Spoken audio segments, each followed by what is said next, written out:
The night had fallen heavy over the small town, but in the silence, something restless lingered in the air. It wasn't the kind of silence that brings peace.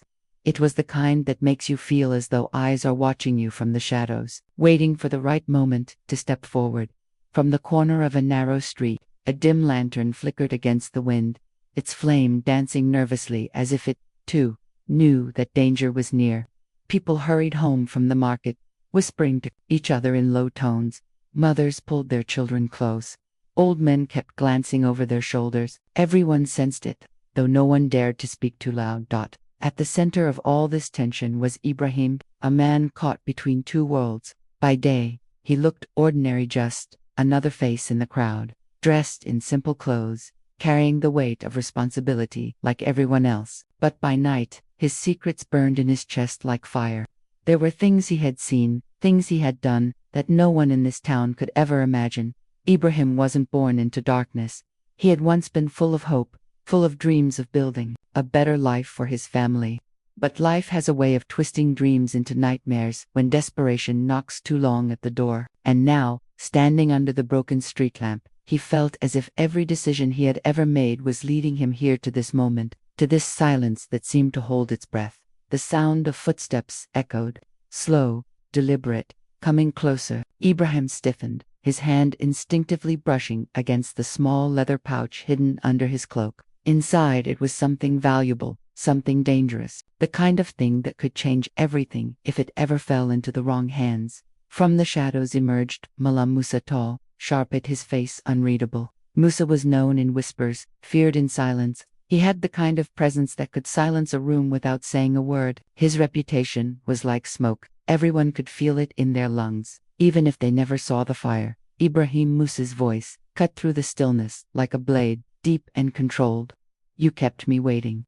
Ibrahim swallowed hard. He hated how easily Musa's words made him feel smaller, weaker. "I had to make sure I wasn't followed," he replied, forcing steadiness into his voice. Musa's gaze narrowed, studying him. Then, without warning, a thin smile appeared on his lips. "Good, you're learning. Fear keeps a man alive longer than courage." The words stung, but Ibrahim stayed quiet. He knew better than to argue. Around Musa, every word had weight. Careless one could crush you. The two men stood in silence for a moment, the night pressing down around them. In the distance, a dog barked, then went silent. Somewhere, a baby cried. Life in the town went on, unaware of the dangerous dance unfolding in its heart. Musa finally extended his hand, palm open. "The pouch," he said simply. Ibrahim hesitated, his mind raced. This wasn't just another errand, this was a test, a step deeper into a world he had promised himself he would never belong to. But promises break easily when survival is on the line. With a reluctant breath, he placed the pouch in Musa's hand. The older man weighed it, his eyes glittering in the dim light. "Good," he muttered. Then he leaned closer, his breath hot and sharp. "Remember this, Ibrahim, once you start down this path, there is no turning back. Every step forward takes you further from the man you were and closer to the man you." Fear becoming Ibrahim's chest tightened. He wanted to walk away, to tear free from this shadowy grip. But the truth was clear. It was already too late. The line had been crossed. The storm was coming in. He was standing at the very center of it. And somewhere deep inside, a whisper reminded him, this is only the beginning. The days that followed seemed ordinary to those who only looked from the outside. The streets bustled, merchants called out, children played in the dust, and neighbors exchanged greetings as if the world was still spinning in the same rhythm. But beneath the noise of daily life, a subtle shift was unfolding, one that only the sensitive-hearted could feel. It was like the air carried a heaviness that refused to disperse, as though the wind itself had chosen to whisper secrets no one dared to voice aloud. In the heart of this silent storm was the man everyone admired. His laughter, once loud and infectious, had grown quieter, shorter, and less convincing. He still smiled, oh yes, he smiled often, but those who knew him closely began to notice the smile did not reach his eyes. His eyes carried the weight of sleepless nights, of questions he could not answer, of fears he could not share. Yet, pride held him back. Pride is a dangerous companion. It convinces you that your pain must remain hidden, that vulnerability is weakness, that to confess your wounds is to invite shame. So, He buried the ache deeper with every passing day. He worked longer hours, gave more generously, spoke more eloquently, as if layering one mask over another could conceal the cracks forming beneath. But masks can only hold so long. The first cracks showed in the little things. He forgot appointments. He sat in silence longer than usual. He flinched when sudden shadows crossed the walls at dusk. And then, one evening, while sitting alone, he whispered words he had never said before. Am I truly as strong as they believe, or have I been lying to them, and to myself, all along? The question echoed in his chest like a drumbeat. He could not silence. That night, as the moon rose high and painted the earth's silver, he dreamed again. The dream was not new, it had haunted him before, but this time it was sharper, heavier, undeniable. He was standing by a river, the waters rushing violently, pulling at his feet. On the other side stood familiar faces, people he loved, people who once walked beside him. They called his name, but their voices twisted into laughter that mocked him. And then, slowly, their faces turned away, one by one, until only darkness remained. He woke, drenched in sweat, his heart pounding. Sleep refused to return. Instead, he sat at the edge of his bed, staring at the shadows on the wall. He remembered the dream, and with it, the unsettling thought that perhaps it wasn't a dream at all, but a warning, a reflection of what was already happening. Were those he trusted truly beside him, or had they already turned away in their hearts? The next morning, he tried to dismiss it. He told himself he was overthinking, that weariness was playing tricks on him. But then came the conversation that shifted everything. A close friend, someone he thought would never betray him, slipped in a careless remark. At first, it seemed harmless, a joke, said too quickly, a phrase spoken without much thought. But within those words was a sharpness that pierced deeper than intended. It revealed something, a truth that could not be unseen. His name had been spoken in places he could not enter. Stories about him, half-truths and twisted whispers, had begun to travel. Betrayal always begins softly. Like a breeze against the curtains, you may not notice it at first, but soon the draft grows colder, sharper, until it chills you to the bone. That evening, as he sat alone, he finally admitted to himself, something is shifting. The ones I trusted most are not who they appear to be. His heart grew heavy, but his pride still whispered, endure it. Don't let them see you break. What he didn't know was that the storm had only begun. What lurked ahead was far darker than restless nights and whispered rumors. The shadows had already entered his home, and soon they would demand a price far greater than sleeplessness. And as he closed his eyes that night, one truth echoed louder than the silence. Sometimes, the ones closest to you are the ones holding the knife. The weeks that followed were painted with uneasy silence. On the surface, life appeared unchanged. Dinners were served, meetings attended, and smiles exchanged. But beneath the polished veneer, something darker was at work. Whispers that once lived only in the shadows began to take shape in the daylight. The house itself seemed to sense the unrest, its walls echoing with tension that no laughter could drown. Daniel felt it first. Subtle shifts in his wife's gaze, pauses that lasted too long, conversations that ended too quickly. At night, when the house lay still, he would hear her restless footsteps across the marble floors, pacing as though her soul could not settle. He wanted to ask, to demand the truth that gnawed at his mind, but the fear of hearing the answer held him captive. Instead, he convinced himself that it was stress, or worry, or the burden of his own work that had created this chasm. But denial is a fragile shield, and soon it shattered. One evening, as the golden sun sank behind the city skyline, Daniel returned home earlier than expected. He walked through the familiar hallways, each step echoing against the silence, until he reached the study. The door, usually closed, was ajar. Inside, hushed voices mingled in hurried tones. His heart pounded as he leaned closer, unwilling yet desperate to know.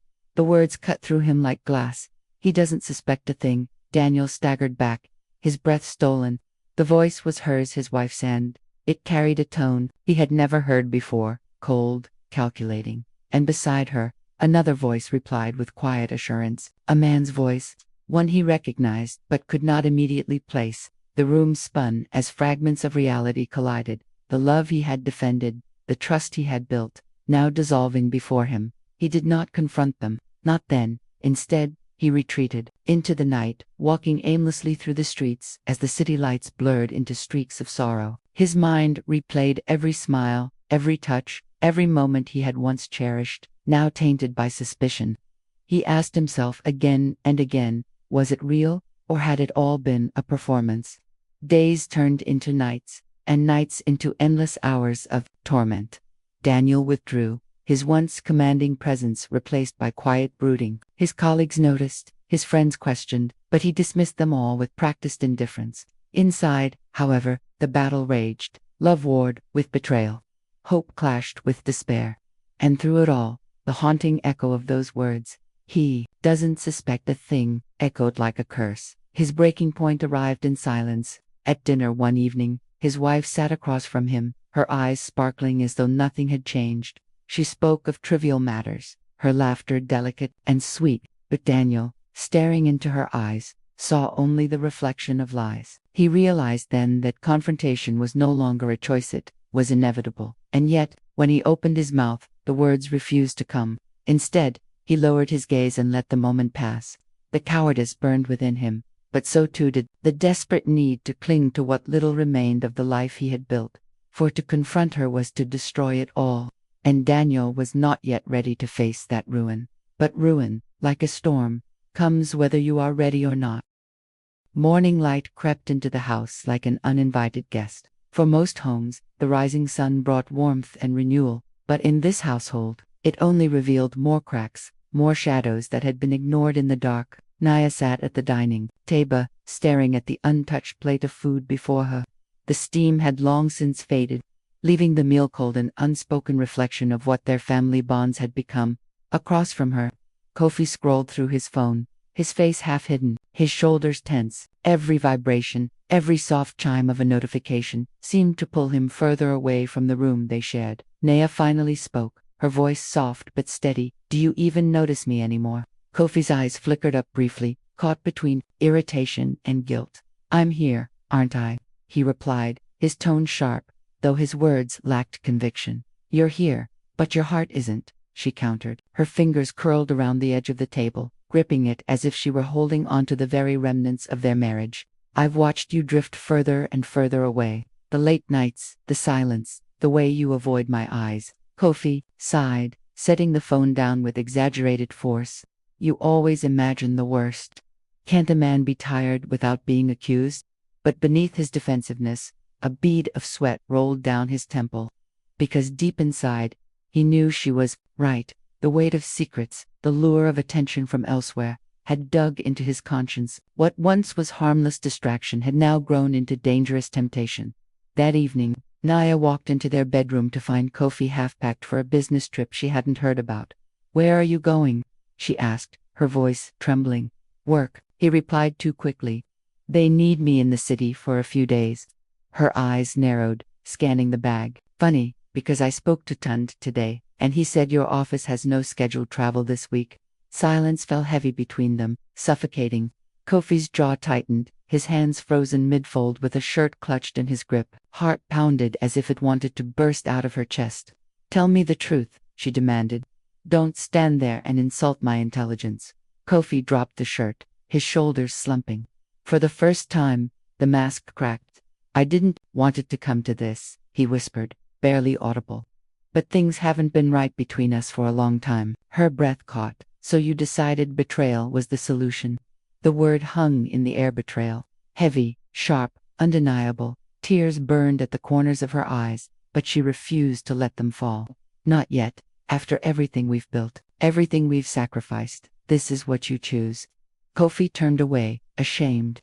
He couldn't meet her gaze, couldn't face the wreckage of what he had done. His silence was answer enough. Later that night, alone in the quiet, Naya sat by the window, staring at the moon. She remembered the early days, the laughter, the promises, the way they used to dream together. How had love turned into this battlefield of lies and suspicion? Her phone buzzed. A message from an unknown number lit up the screen. She hesitated, then opened it. It was a picture of Kofi, with another woman, smiling, happy in a way he hadn't looked at her in years. Naya's hand shook as the phone slipped on to the floor. A sharp sob escaped her lips, raw and uncontrollable. This was no longer suspicion or assumption. It was truth, brutal and undeniable. At that moment, something within her shifted. The grief was still there, yes, but underneath it, a flame sparked, one of resolve. She whispered to herself, if he thinks I will break quietly, he's wrong. The night no longer felt so heavy, because for the first time in years, she felt her strength returning, not in his promises, not in their broken vows, but in herself. The evening sun dipped low, painting the city skyline in shades of orange and crimson. It felt like the whole world was pausing, waiting for what would unfold next in the life of the man who had once thought he was untouchable, and the woman who had once been cast aside without a second thought. Cole sat in his hospital bed, his face thinner now, but his eyes held a light that had been absent for years. The once proud billionaire, who had measured his worth in wealth, properties, and power, now sat quietly in humility. His life had been bought back not by the riches he had hoarded, nor by the so-called friends who vanished when trouble struck, but by the one person he had despised most, Amara, the maid he had thrown out unjustly. Amara entered the room softly, carrying a tray of food. Her steps were gentle, her presence warm. She placed the tray on the side table and turned to leave. But Cole's voice stopped her. Amara, he said, his voice husky but steady, please, sit with me. She hesitated. Old wounds ran deep, but something in his tone made her pause. Slowly, she sat down on the chair beside him. For a moment, silence filled the room. The only sound was the faint beeping of the hospital machine. Cole looked at her with eyes heavy with regret. I wronged you. I let my pride blind me. And yet, when I needed help the most, you didn't turn away. You saved me. Amara shifted, uncomfortably, her hands folded in her lap. I didn't do it for you, she said softly. I did it because it was the right thing, because my heart wouldn't allow me to watch another human being suffer, even if that person had hurt me. Her words cut deep. Cole felt his throat tighten, tears welling in his eyes. For the first time in decades, he cried not out of self-pity, but out of genuine remorse. Amara, he whispered, will you forgive me? She looked at him, her gaze steady. Forgiveness had never been easy. Memories of humiliation and rejection still lingered, but in her heart, she had long chosen peace over bitterness. I forgave you a long time ago, she said quietly. Not for you, but for myself. Holding on to hate only poisons the soul. Letting go gave me freedom.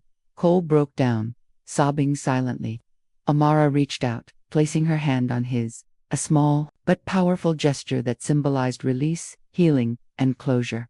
Weeks later, Cole returned home. His mansion, once a place of arrogance and distance, now echoed with a new spirit. Amara did not return as a maid. This time, she came as a trusted friend and companion. She had no desire for his wealth, nor did she seek revenge. She simply chose to walk in compassion, and her presence reminded him daily of the grace he had received. Word of Cole's downfall and redemption spread through the community. People whispered about how the proud billionaire had been humbled, how he had nearly lost everything, and how a woman he once despised had been the instrument of his survival. To some, it was gossip. To others, it was a lesson. Cole himself began to live differently. He donated to hospitals, funded schools, and supported causes that mattered to the poor and forgotten. No longer did he seek recognition, he sought redemption. His legacy was no longer built on arrogance, but on humility and grace. One quiet evening, as Amara stood on the balcony looking at the stars, Cole joined her. His body was still weak, but his spirit was renewed. You know, he said with a faint smile, for years I thought my wealth made me powerful. But today I realize true power lies in the ability to love, to forgive, and to give without expecting anything in return. Amara turned to him, her eyes glistening with quiet strength. And true freedom lies in releasing the weight of the past, she replied. Together, they stood in silence, gazing at the endless night sky. Two souls once bound by resentment and pride, now bound by grace and forgiveness. The mansion behind them was no longer just a monument of wealth. It had become a living testimony, a reminder to all who entered that no amount of riches could save a man, but one act of compassion could change a destiny forever.